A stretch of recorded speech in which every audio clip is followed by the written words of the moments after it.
कहते हैं शक्ति के 10 महाविद्याओं में एक ऐसी देवी भी हैं जो विधवा हैं, कुरूप हैं, जिनसे लोग डरते हैं, लेकिन इनकी साधना कुछ महासाधक सौभाग्य हेतु नहीं बल्कि सौभाग्य त्यागने के लिए करते हैं। जी हाँ, ये कथा है महाविद्याओं में से एक माता धूमावती की।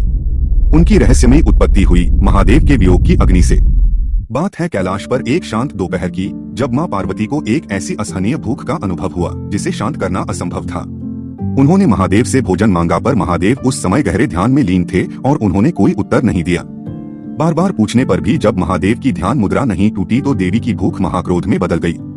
भूख के आवेश में उन्होंने वह किया जिसकी सृष्टि में किसी ने कल्पना भी नहीं की। उन्होंने क्रोध और योग शक्ति से महादेव को ही निगल लिया। शक्ति के अंदर शिव के विलीन होते ही ब्रह्मांड हिलने लगा। उनके शरीर से प्रचंड काला धुआं निकलने लगा।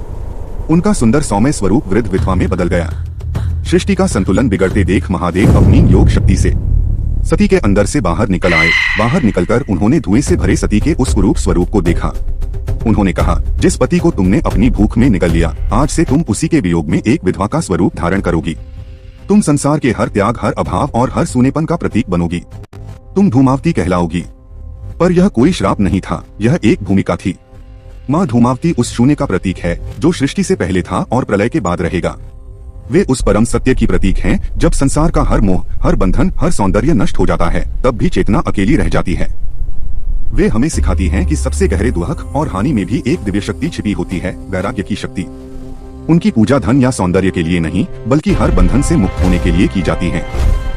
उस आदि शक्ति के हर स्वरूप के सम्मान में, चाहे वह सौम्य हो या प्रचंड, कमेंट्स में जय माता दी अवश्य लिखें।